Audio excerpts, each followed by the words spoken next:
Hi, everyone. Thanks so much for being with us today. We're so glad that you're here. You know, the Women's Forum is a community of professional women that comes together to support the personal, the professional, and the financial success of one another so that we can all live empowered, fulfilling lives. So we have a really wonderful program for you today. I know you'll be inspired and you'll be able to take away a few nuggets so that you can use them in your life to create change and enrich it in ways that matter to you. So sit back and relax and enjoy the program. You know, this is a topic that is really near and dear to my heart because, I'm just fascinated with human nature, emotional intelligence. And, I had enough bumps and grinds in my 30-year financial services career where I learned to be resilient and know the importance of it. And so the practices that and frameworks that I'm going to share with you today are things that I use in my life and that have been really helpful for me, particularly this year, which has been a really challenging year for all of us, right? I mean, this is just it's just been an amazingly challenging year on so many different levels.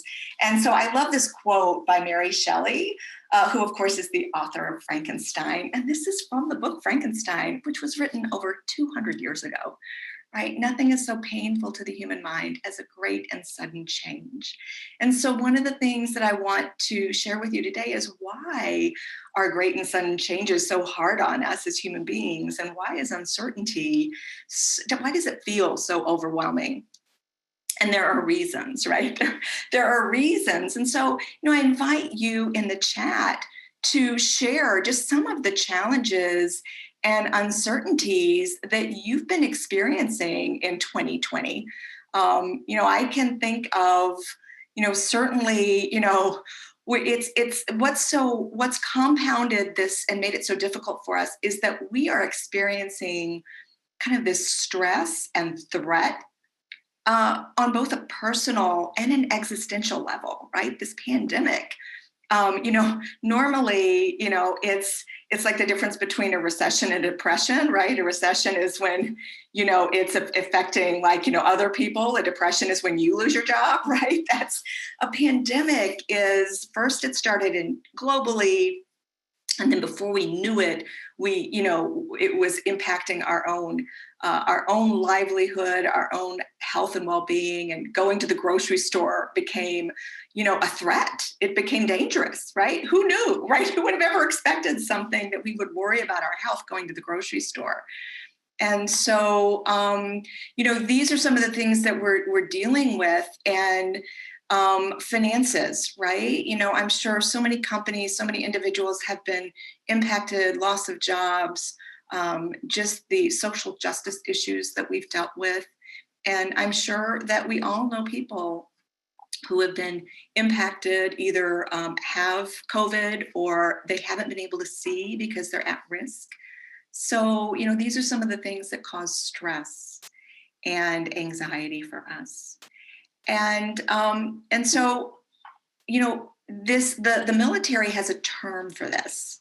They call it VUCA, right? They call it a VUCA world, and which stands for volatile, uncertain, complex, and ambiguous. And I actually think the military didn't really think this through really well enough, because to me, yes, the world is a VUCA world, but really, if you distill it down, volatility creates uncertainty. Complexity creates uncertainty.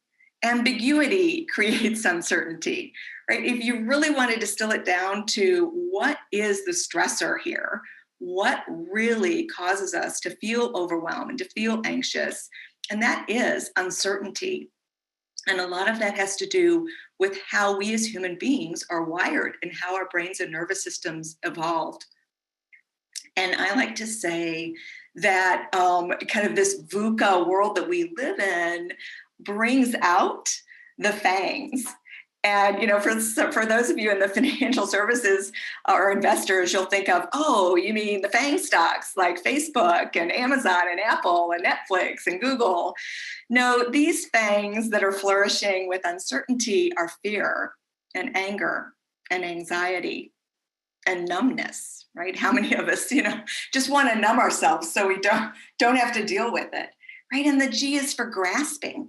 We all have a longing and desire for what was. We want our lives back, right? And that in itself causes stress and anxiety. So, what we need to do is accept what is and change our relationship to the situation. And so just to kind of get into a little bit more about the human brain and our nervous system and things that are really important for us all to remember. And I find, so I'm really a geek about the science of emotional intelligence and mindfulness and this mind-body connection. So, I get excited because it makes me feel like, oh, I get it. It's not just me. Like, this is just how we are wired, right? And so, a couple of things to remember is that the human brain, and this is kind of a complex, graph, right? But it's meant to show the kind of emotional brain. And there's three major areas of the brain when we think of simplistically, it is a simplistic kind of approach, but the evolution of the brain, first there's the brain stem and the reptilian brain, which is kind of the lower brain part. And that evolved early on to make sure that we have physical safety, right? And so that's wired directly into our nervous system and our vagus nerve and our heart and lungs and our gut and, different muscles and fascia in the body send signals, right? So it operates at a below conscious level. And then as mammals developed, we had live births and we needed to take care of our young. And so the limbic system evolved to make sure that we fostered human connection, right? This is how we learn and grow.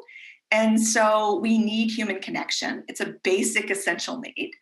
And then finally, evolutionarily, like the neocortex and the prefrontal cortex, what makes us human, what enables us to plan, right? And to think and language and, math and all of these different things, rational things that make us human, that's the prefrontal cortex. And so for that, again, we need respect and dignity, right? That evolved to help us navigate in complex societies beyond just a small tribe of 3 or 4, right? And so we have this basic need to feel valued, to feel respected.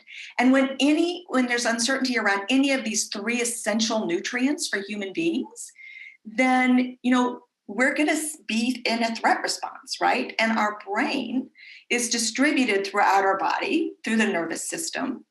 And interestingly, 2/3 of the real estate in this brain, and it doesn't really show right in our brains, is dedicated to signals that are bottoms up from our body, right? That are telling, there are emotions, valuable signals in our body that are meant to tell us, right? If something's threatening, if something's something that we should, a danger that we should worry about. And as such, because, nice things, it's nice to have them, they feel good, but, bad things will kill us. So we have this negativity bias in our brains to be always on the lookout for, uncertainty around these things. And thinking about our brain as a pattern detection machine, right? It simplifies life by looking for patterns. So that's why it craves certainty. Right. And so when something is novel, when something is unusual, when something doesn't fit, that's going to use more resources, biological, physiological resources. It's more taxing for us when we have uncertainty. And so it feels harder for us as human beings. And then lastly, this is really important because we tend to think that physical danger, our brain and body processes it one way, but social and emotional danger is processed by the brain and the body in the same way. We have the same amygdala hijack and stress response by our sympathetic nervous system for a social threat like, a boss who's got an unreasonable timeline or is just, yelled at us in front of our colleagues, right? We have the same stress response around that. And then again, this chronic uncertainty, is going to cause elevated stress hormones like cortisol and adrenaline to be in our body and cause us to, have long-term consequences that impact our health, higher blood pressure, just, immune system, autoimmune system, clenching your jaw, insomnia, all sorts of things, right? And it's important when we think about the evolution of the brain to think of, and I love this diagram, right? It has not kept up. Our nervous system and our brains have not kept up with the stressors that we experience in modern day life, particularly in a pandemic, right? You take the pandemic out, it's still bad. And I love this thinking about our posture, right? We were walking upright. Our posture was meant to be upright. And now we find ourselves hunched in front of a computer screen for 8 hours a day on Zoom. We don't even get up, are able to get up and walk around and speak to colleagues and stretch our legs and, stretch our muscles. We're hunched over. And when we're hunched over, our chest is concave, our shoulders are rounded forward, our arms are forward, and it impacts how we breathe even, right? We breathe more shallow. And shallow breath is a signal from our body to our brain that we're under stress, right? Because think about it, when you're stressed out, right? You're going to be breathing, you're going to be running, and your breath is going to be more shallow. It's not going to be slow and deep and relaxing. And so actually, there's a study that said that 80% of people who spend a lot of time in front of screens who don't have training, like athletes and musicians, get screen apnea. They literally hold their breath in front of the screen, which is a stress-inducing thing, right? So, wow, no wonder we feel overwhelmed, right? And here's the deal. Our fight, flight, or freeze response, the sympathetic nervous system response that we have to stressors in our life, including uncertainty, were designed for short-term, not chronic long-term stress. And so what we're experiencing now, it's causing, and there have been great studies that have been done in the last 6 months, increased insomnia, autoimmune diseases are up significantly. Dentists are reporting more teeth grinding and clenched jaws, or what is it, TMJ or TJM or whatever, and a host of other things, that increased anxiety, obviously, right? Because these are difficult things for us to cope with, right? So what do we need to do?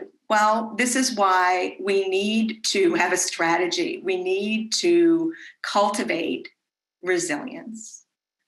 And this is a simple definition that I would tweak a little bit, but it's an ability to recover from or adjust easily to misfortune or change. And, I would include in that and also change our relationship to it, right? In doing this, right, we just changing our relationship to the stressor itself can help us recover easily from misfortune or change, right, and uncertainty. And so I like to think about resilience, not just, we think of it as, either, I need to be physically resilient or mentally resilient, right? But there's kind of these 4 dimensions, and they're all interconnected, just like the body and the brain, right, are all interconnected. And our thoughts impact our emotions, and our emotions can impact our thoughts, and both can impact our health and wellness, our posture, how we show up in the world. Right? These are all interconnected. And when we're anxious or depressed, we don't want to work out, right? So it impacts our physical health and our spiritual health. So thinking about this cognitive resilience is when we're able to reframe our thoughts, recognize our thoughts for being just one explanation or the story that we're telling ourselves about what the stressor is or the situation, recognizing this situation as temporary, a temporary setback, not permanent, which is harder when things are uncertain, right? It's so much easier if you have an end date. We will have the vaccine by, January 31st. Imagine what life would be, even if somebody said, you will definitely have access to the vaccine by the end of April. You could plan your life, right? You would feel more in control and you would feel less stressed. So, we need to reframe, though, even though we don't have an end date, that we know it's temporary, right? And that we understand that our thoughts and the story that we tell ourselves are based on past experience, but not necessarily the only way to view it. We need to recognize when we have a pessimistic view of the world or explanatory style and try to cultivate an optimistic explanatory style, right? And that can be learned, right? We can rewire our brain to do that by things like gratitude journaling or just stopping to savor positive moments in our day. So the emotional dimension is what we've talked about. Your emotions are physical sensations that arise in the body, and they arise in the body in about 0.7 of a millisecond, whereas it takes 3 to 5 seconds for our thoughts to catch up with our body. So we want to be able to build greater awareness of our emotions as they arise and recognize when we're emotionally depleted or when those fangs come out, right?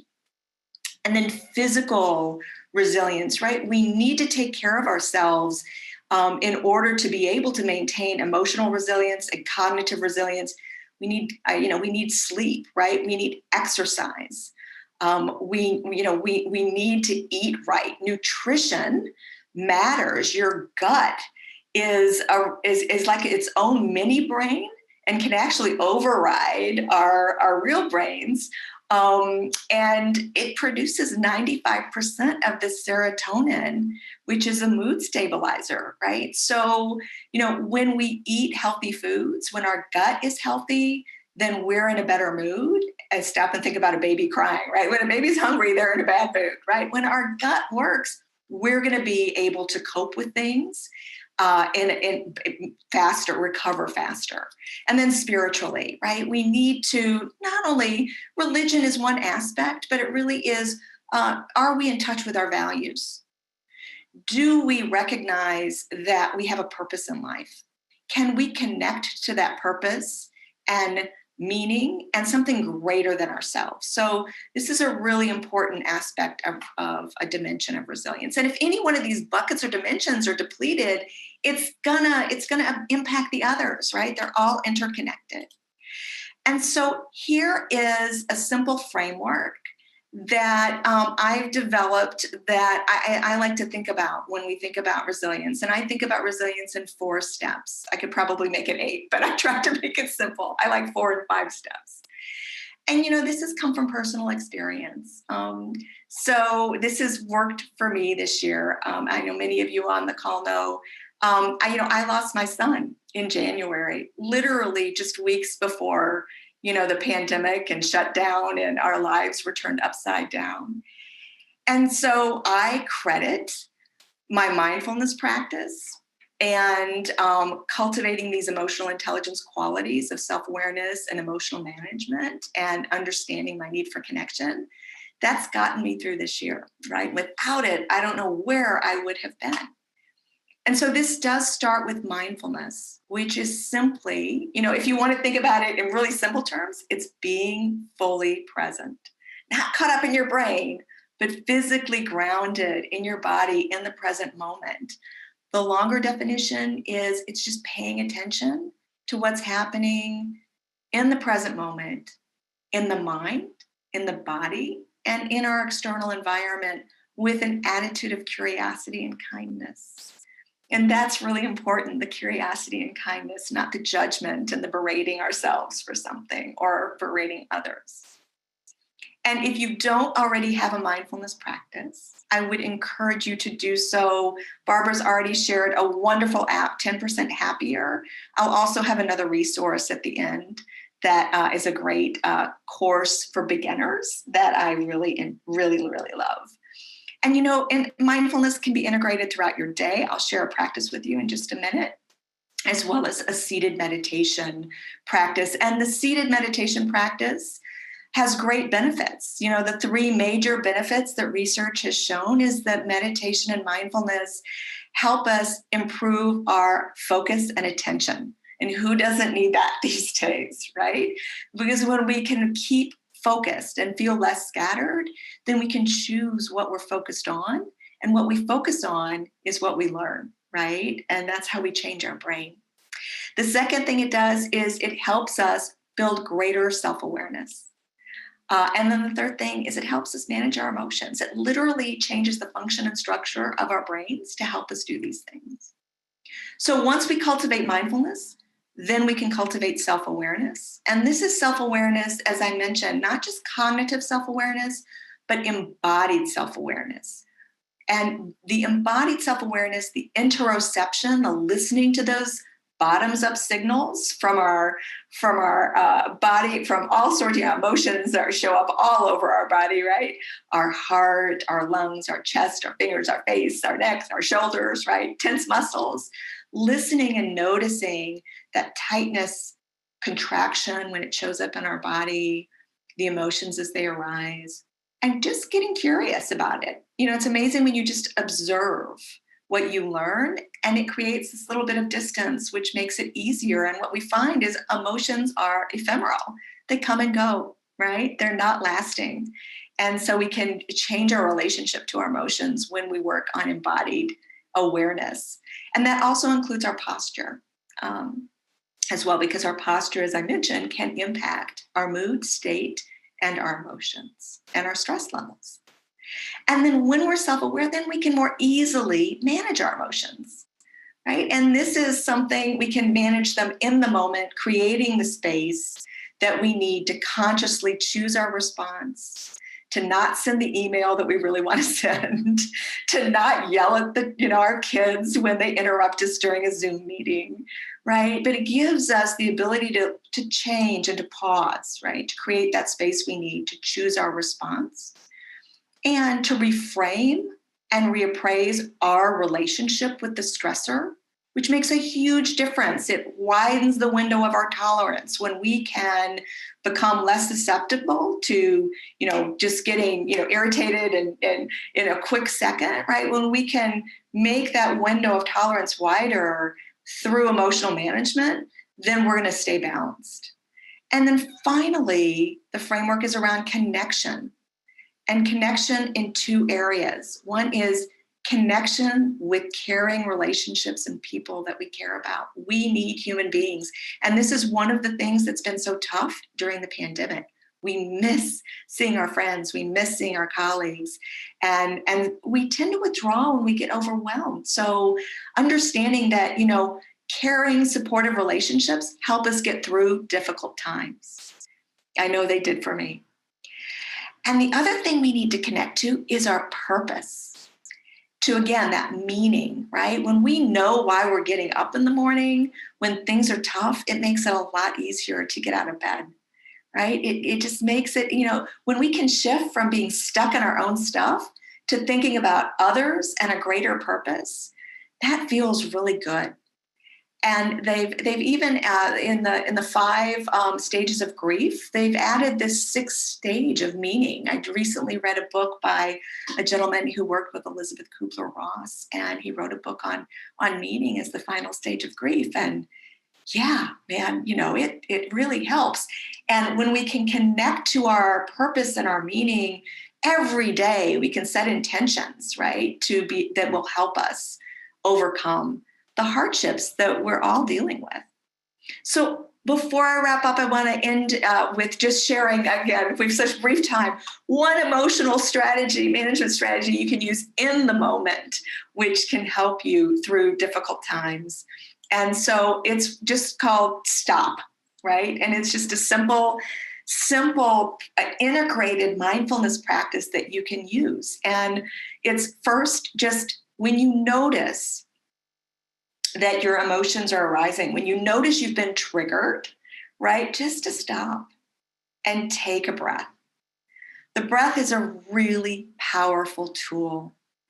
I mentioned our shallow breaths, can activate the sympathetic nervous system, which is that fight, flight, and freeze response. Well, a deep, slow, long breath, and particularly a long exhale, can activate the parasympathetic nervous system, which is the tendon to befriend or rest and digest, right? It calms us down, right? So just taking a few deep, slow breaths throughout the day can help. If there's anything that you remember, stop and take a breath. Just take that away from you. It can help when you're feeling stressed out.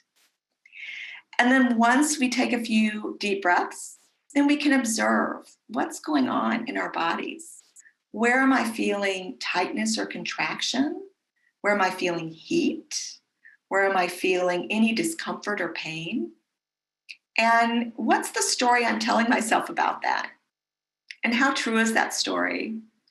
And is there another way for me to look at it? I like to think about the observe stage as an opportunity to engage my growth mindset of, again, considering things to be temporary and thinking about what can I learn from this situation instead of having it define me.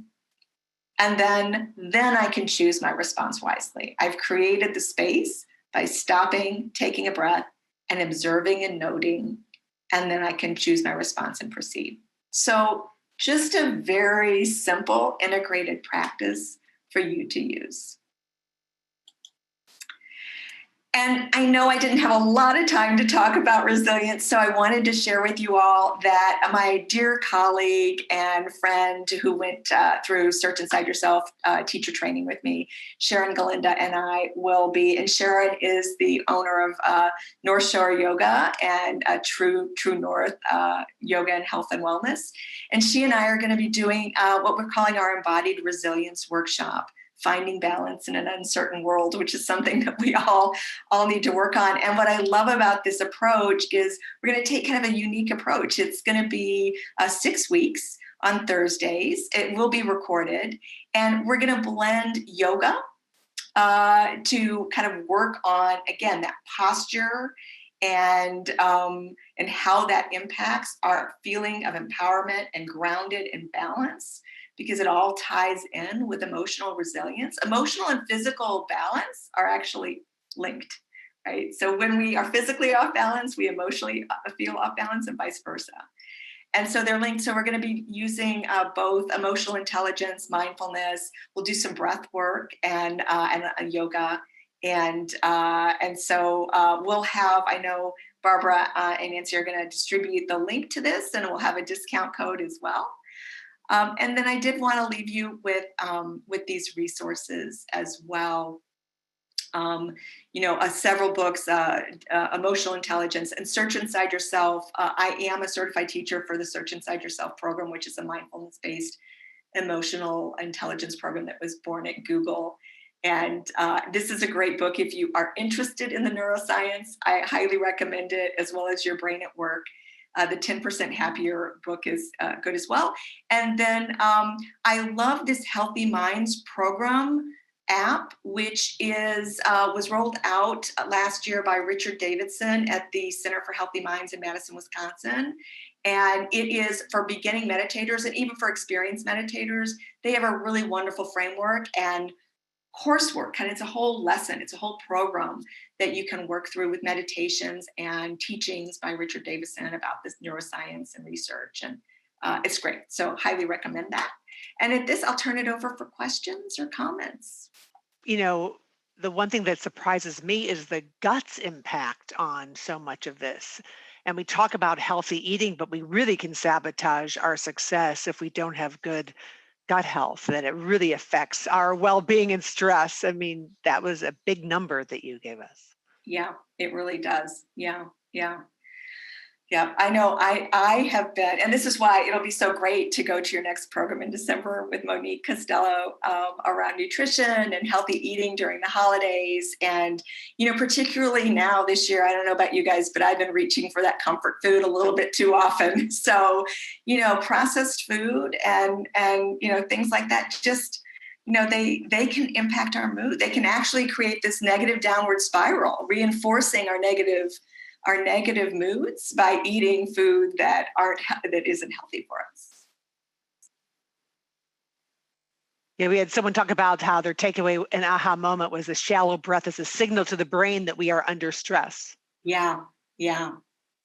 Yeah, it is. And something I shared with the morning, and I would love to share with you what I do now because I've become so cognizant of my posture and sitting in front of a screen all day long is about once every 60 to 90 minutes, I'll get up, I'll stand in mountain pose, right? And I'll feel connected, like I'll feel evenly balanced on the ground. I'll feel my body. And I take my shoulders, which my shoulders like are always up to my ears like Nancy's, and I'll just like squeeze them up, and then let them relax. And I'll do that like 2 or 3 times because a lot of times we don't notice what parts of our body are tight because we've gotten so numb to it, so used to it. Hips is another thing. Like just squeeze your buttocks really, really hard, and then release, and then you'll go, oh, wow, didn't I had no idea my hips were so tight, so it's just it's a great practice, and you can just do it while standing, in a couple of minutes.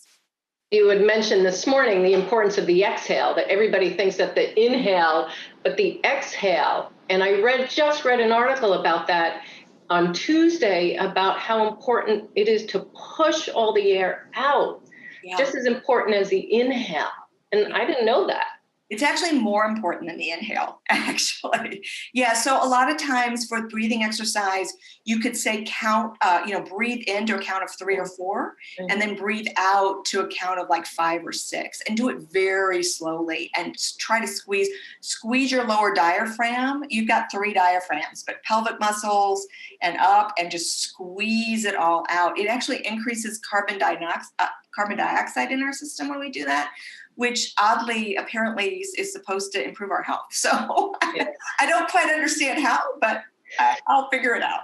Well, all really great points, Robin. And as I said this morning, you are someone that I could listen to read the phone book. Just your presence and your voice is just an aura that I know calms both Barbara and I. So thank you so much for guiding us through this discussion today and helping us understand the science behind our relationship and our responses, and how we respond to the commotion, the chaos, and the uncertainty around us is so important to our overall well-being.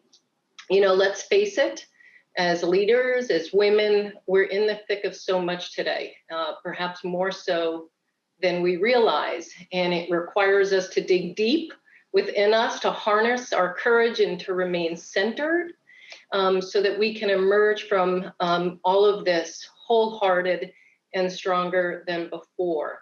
And, it's not just, let's face it, it is not just about ourselves that we need to be resilient. Our families, those we love and those we care about, those we lead at work in our roles as caregivers, as volunteers, as board members, as community advocates, all of those other people are relying on us as well. So Robin, we're going to go ahead and include the link to your workshop.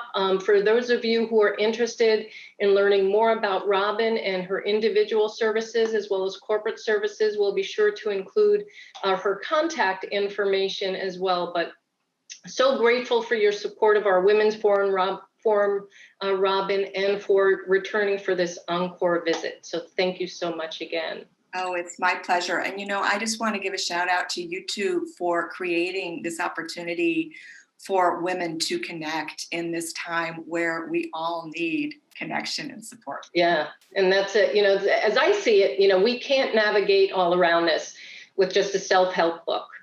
The bottom line is we need one another, and we need to remain connected and in community. And we are so grateful to all of you who have really leaned into our Women's Forum and to one another in the last 5 years. I know I speak for Barbara when I say that we are also here not just to be leaned into, but to lean on as well. As Barbara referenced in her opening, to help you with whatever challenges you may be facing, to be that calming voice, or to help create some rationality around your finances or otherwise.